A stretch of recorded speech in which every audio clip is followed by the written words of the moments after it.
Traditional Chinese painting puts emphasis on the way you use the brush pen and the way you apply the ink. When you paint, some brushstrokes are thick, some are light, some are full of strength, and some are soft. They all have to be applied perfectly. No mistakes are allowed in any part of the painting. This requires the artist to develop basic skills in order to lay a solid foundation over a long period of time. This includes the practice of Chinese brush pen calligraphy and cultivation of oneself and of one's artistic and literary accomplishment. Zhang Cui Ying was born on May 13, 1962 in Shanghai, China. The daughter of a poor but kind-hearted family, no one expected her to become the great artist that she is today. She has received many prizes and awards for her paintings, and her work has been exhibited in many countries around the world.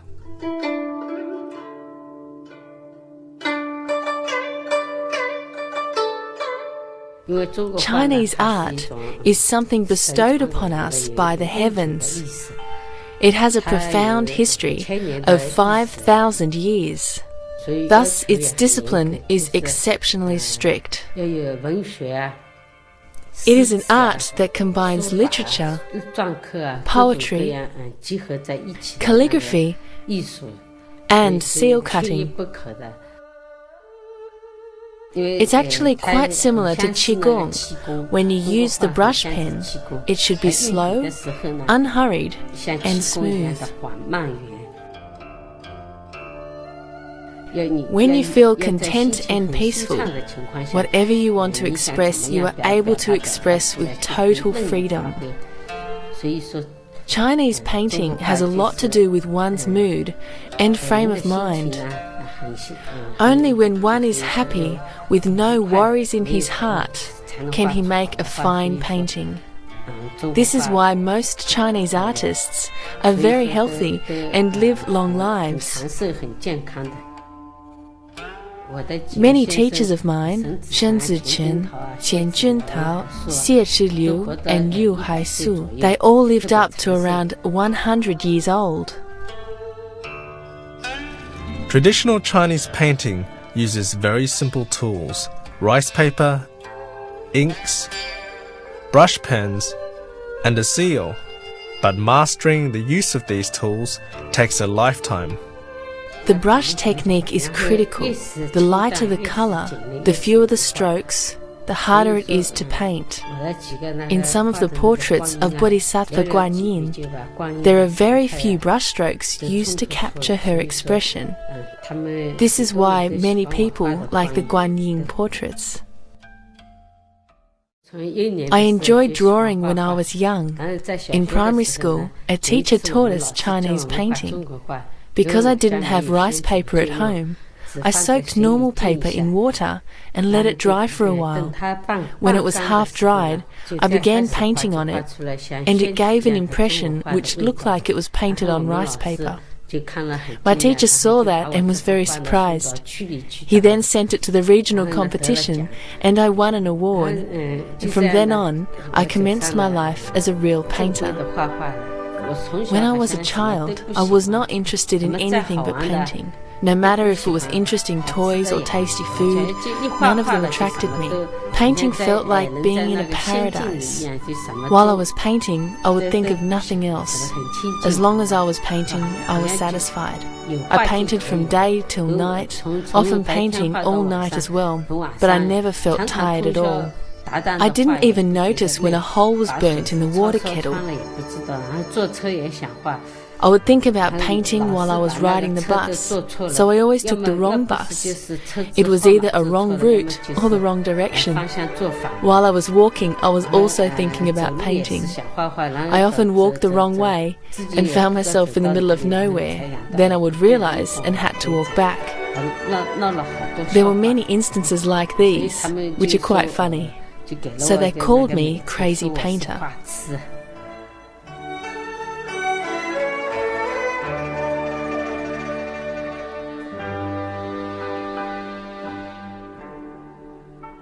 While I was in high school, I handed in a painting for an assignment.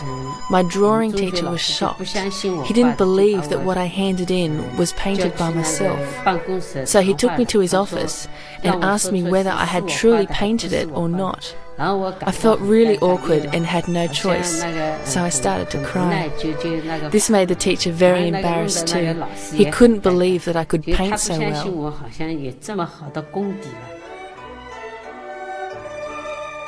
Her potential was quickly recognized by her art teacher, and at the age of 10, she was introduced to the very famous elderly Chinese calligrapher and painter, Mr. Shen Zhichen.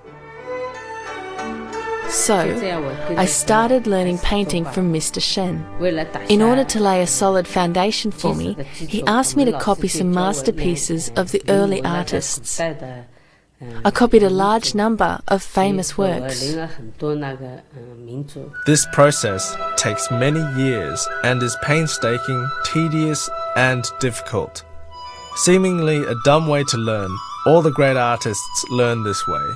This is also the best way to learn the art from the traditional artists. Mr. Shen had an excellent reputation in the community of painters. He was respected for his high moral standard and was not attracted by fame or interest. He asked me to learn how to be a decent person first. He told me not to be affected by fame and money, and to be a virtuous person. He taught me to be a good person from the beginning. He said, paintings are like their painter, writings are like their writer. Only when you have high morality can you produce fine paintings. If you became vulgar, your paintings would be vulgar too, which would be useless. Therefore, you have to get out of indecency in order to paint noble pieces. Only then can you achieve superb works.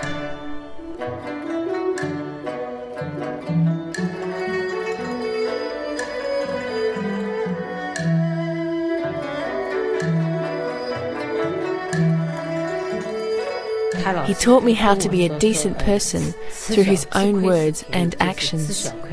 He always said to me that a small loss is a gain. To lose something small is to gain something big. So when people bullied me, I would always return with a smile. Whenever people see me, I am always smiling.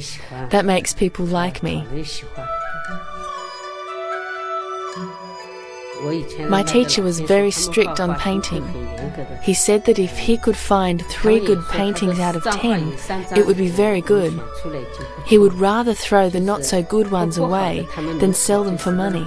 He was not rich, and although those paintings could be sold for good money, he just discarded all of them. In 1986, a poetry and painting competition was held in Shanghai. Candidates from 30 different cities entered. I painted Lady in Deep Autumn for the competition. Amazingly, I won the 2nd prize. When I went to collect the award, the judges were all surprised. They thought the painter was an old man.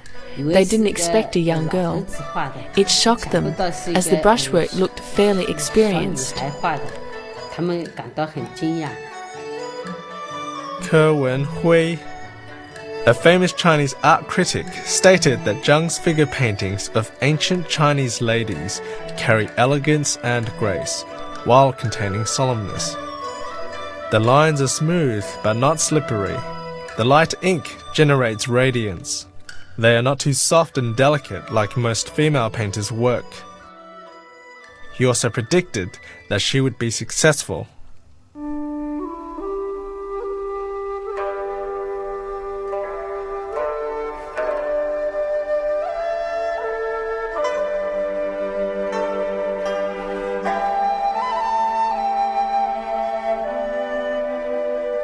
I painted a lot of landscapes, such as the paradise and the remote mountains. Quite a large portion of them were left in China.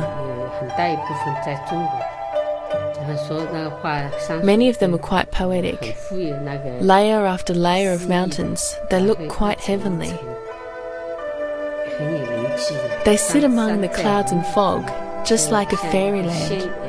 The clouds are floating around, the mountains disappear into the clouds, and the many layers give a feeling of remoteness. Good traditional Chinese painting consists of 5 elements. The first element is a good topic or a good story on which to base the painting. Next, the painting has to be painted skillfully. Thirdly, a meaningful phrase or poem is inscribed onto the painting using good calligraphy, a highly skillful art form in its own right. Fourth, the painting has to be stamped with the painter's seal. Finally, the painting is mounted on a scroll for keeping and viewing by an audience. Only when you have all 5 elements together can you have a fine piece of art.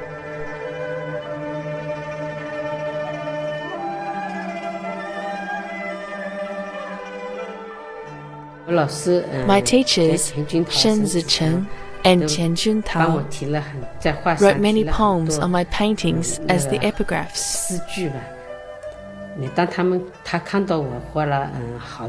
Whenever they saw some good pieces that I had done, they would write beautiful poems on them.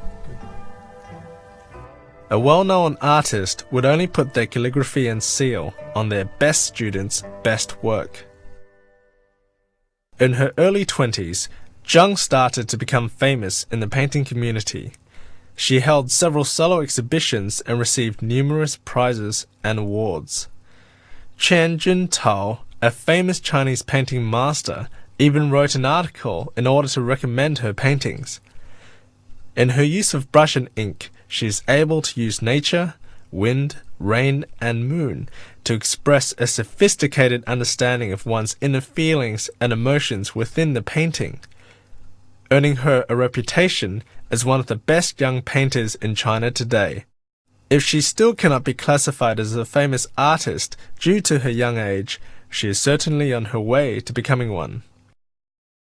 Zhang's works were frequently published in newspapers and magazines within China and overseas.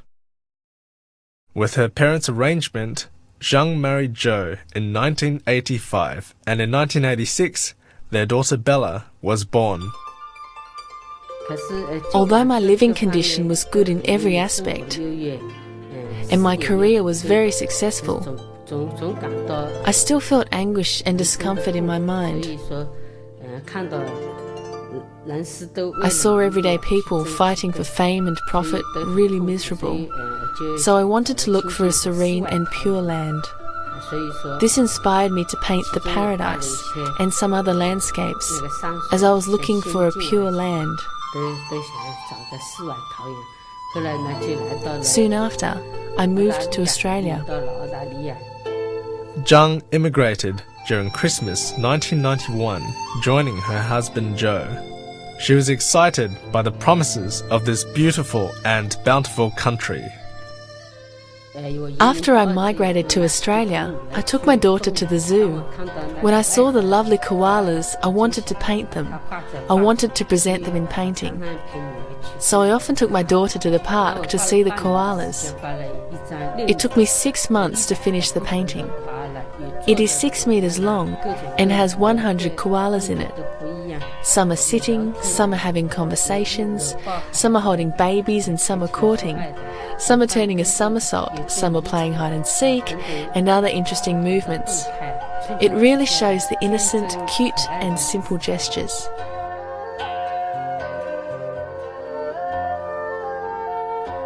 Being a new migrant, she found a job working in a freezer packaging vegetables.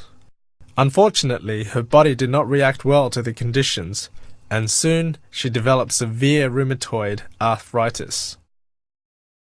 I went to see all kinds of doctors of both Western and Chinese medicine throughout Sydney. I spent over $10,000 on medicine and treatment.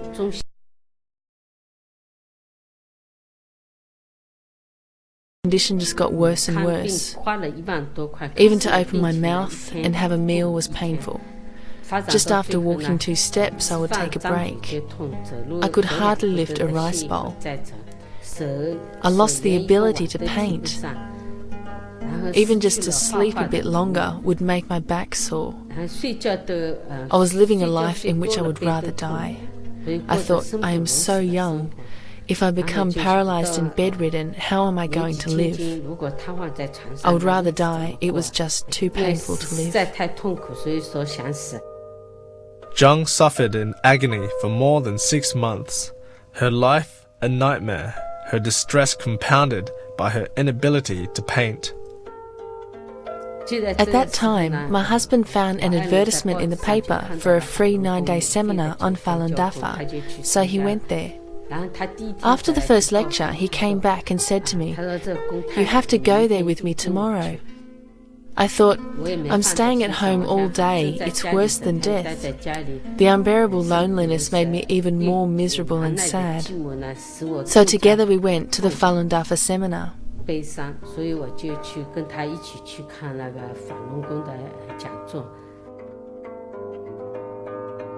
The first day after I listened to the Falun Dafa seminar, my pain had already gone. I was thinking, why has the pain gone? Why is Falun Dafa so miraculous? So I started practicing.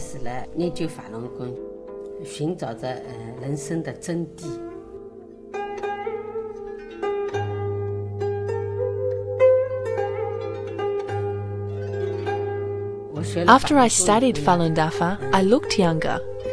I'm over 40 now, but I feel I am getting younger daily. My body became healthy again, and my state of mind became excellent. I was free from illnesses and worries ever since then.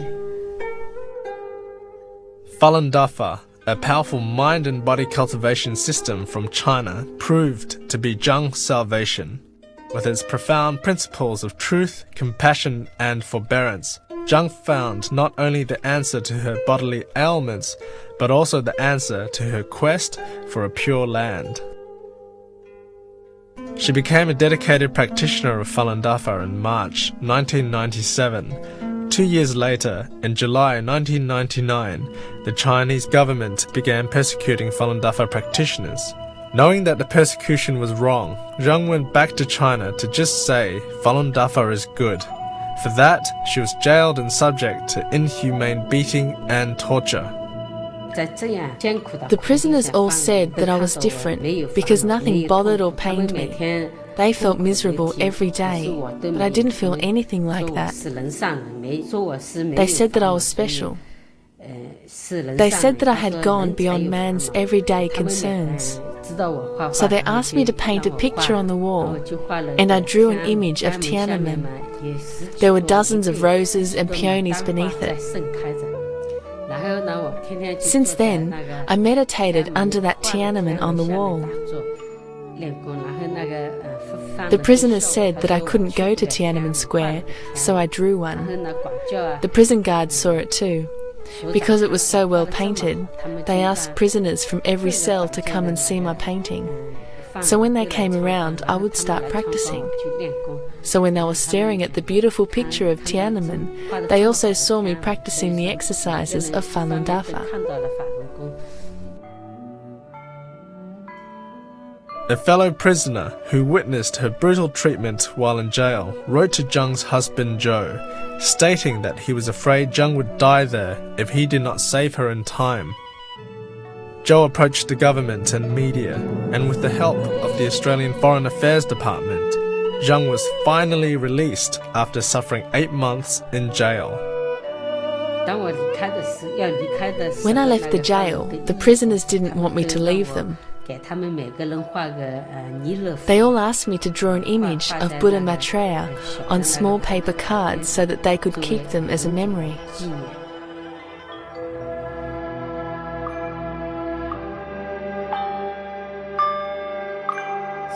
After I learned Falun Dafa, it offered me a second life, and it also gave me the opportunity to do my artwork again. I feel really grateful. So I wanted to paint the Falun Paradise, Falun Dafa, as well as our great master to show my gratitude. Once I drew a self-portrait and wrote, "Falun Dafa is good," cultivating truth, compassion, forbearance, Dafa offered me salvation. Master's grace will never be forgotten.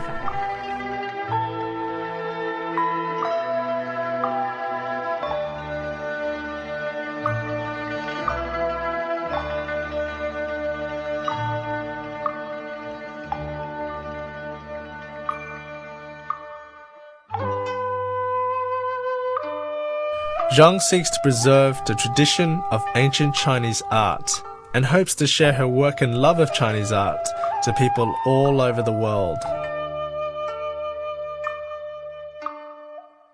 Many traditional stories are told within this art. In Chinese legends, there was a goddess named Ma Gu. She was very youthful and pretty. She always looked like an 18-year-old girl, but in fact she had lived for many thousands of years. Because Ma Gu has such longevity, Chinese people believe that if one can have a drink from her, he would also be youthful, beautiful, healthy, and alive forever. Every stroke is a messenger for the artist, and it expresses his emotions and thoughts deep inside of him. So when you strictly require yourself to follow truth, compassion, forbearance, every word you say and everything you do will manifest truth, compassion, forbearance.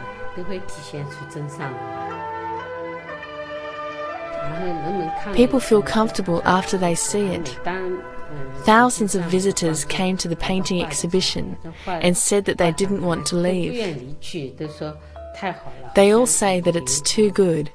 They seem to sense some powerful energy and that there is a force of truth, compassion, forbearance calling for them.